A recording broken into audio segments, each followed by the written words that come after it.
All right, so one-step equations. Okay, my last video was on addition and subtraction. This is going to involve more than that, okay? So same idea, variable, you solve the variable um, by isolating it, okay? You do the inverse operation, which means opposite. You keep your equation balanced, and you check your solutions by plugging your answer back into the equation. So let's look at what we have here. All right, here I see now we have x plus 1 equals 2, 4, 6, 8.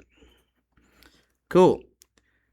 So this is my equation. I have to isolate my x by doing the inverse operation. Opposite of adding 1 is subtracting 1, subtracting 1. X should be equal to 7. Okay, we'll do it on the next one. I have 2, 4, 6, 8, 10, 12 equal to 1, 2, 3x. Cool. Now, I have to do the inverse. So in order to get 3x, I have to multiply. Well, the opposite of multiplication is division. So I'm just going to divide here. 12 divided by 3 will give me 4. X equals 4. All right. Let's keep going. So far, so good.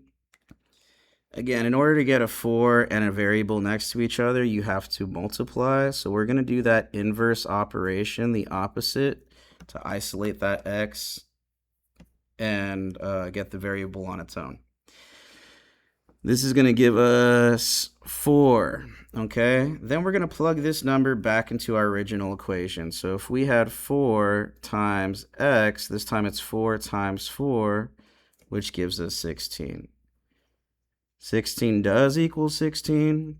I'm going to plot my dot. The dot represents my variable, and the value of my variable is 4. Let's keep going.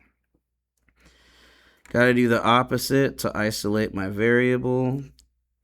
X is going to be equal to 4. I'm going to rewrite my equation here as 4 plus 9 equals 13. We know that's true. Plot my dot. Dot is the value of my variable, which identically to 3 is also number 4. Now, when we get here and we see a fraction is division, so I have to multiply by 5 because that's the opposite in operation.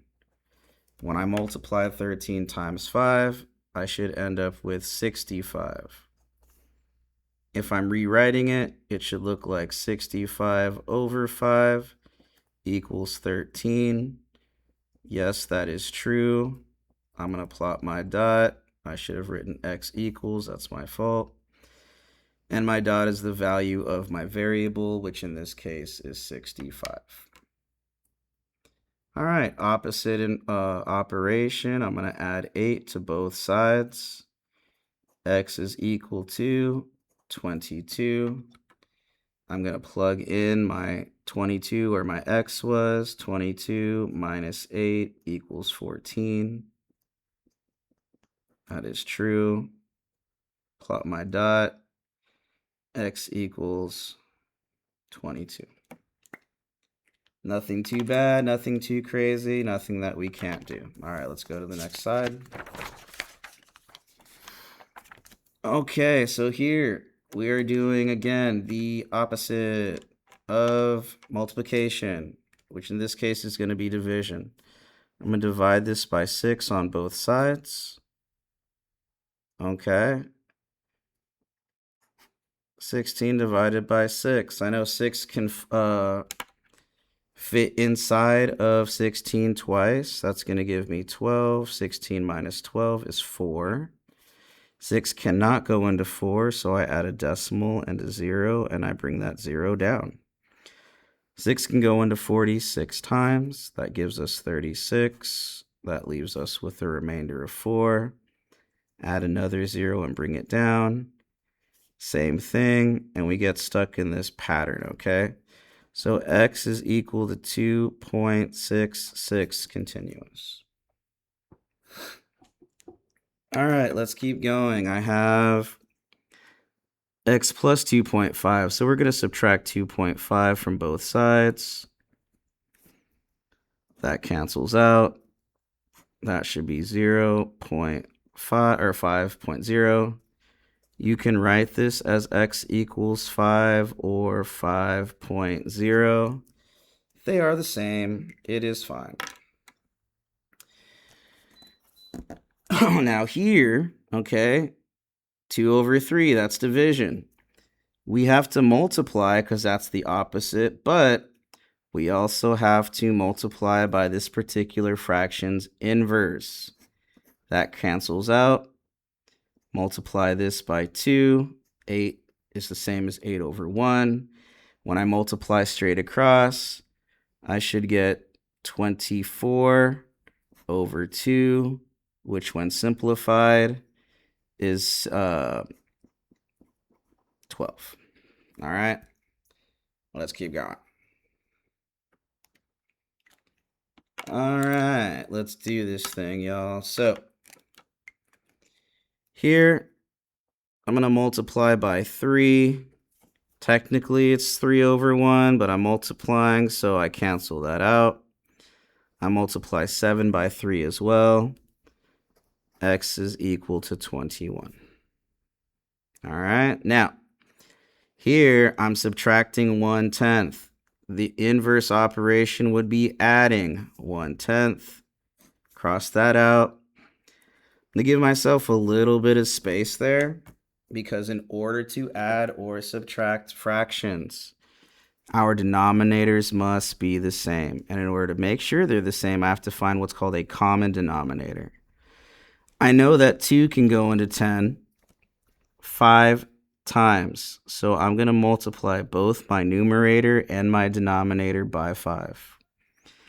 That should give me 5 over 10 plus 1 over 10, which will give me 6 over 10. But I want to simplify that, right? We always want to ask ourselves, can we simplify this fraction? In this case, we have a common factor of 2. 2 can fit inside of 6 3 times.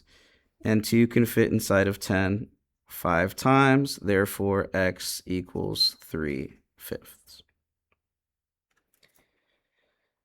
Okay, next one. Opposite in operation, we're going to subtract 1.6. Subtract 1.6. Can't take 6 from 2, so I need to borrow. That becomes a 12. 12 minus 6 is 6. Bring down the decimal. 7 minus 1 is 6. Therefore, x is equal to 6.6. So far, so good, y'all. Nothing we can't do. So far, we've been really on top of it, so it's been okay. All right, moving on. Here I have an x. Cool. Minus 1, 2, 3, 4, 5. So x minus 5 equals 3, 6, 9. All right, so x minus 5 equals 9. I'm going to do the inverse operation and add 5 there. Add 5 there. X equals 14. Here it says determine if 55 is the solution. Okay, so we can do this a couple of ways. I can multiply each side by 5 and it'll show me that x equals 55. Or I can get that 55 and plug it in. All right, if I get that 55 and plug it in, you should see that this is a true statement, right? 11 equals 11.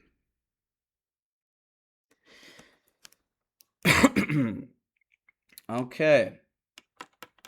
When we're looking at the rest here, number 15. Okay.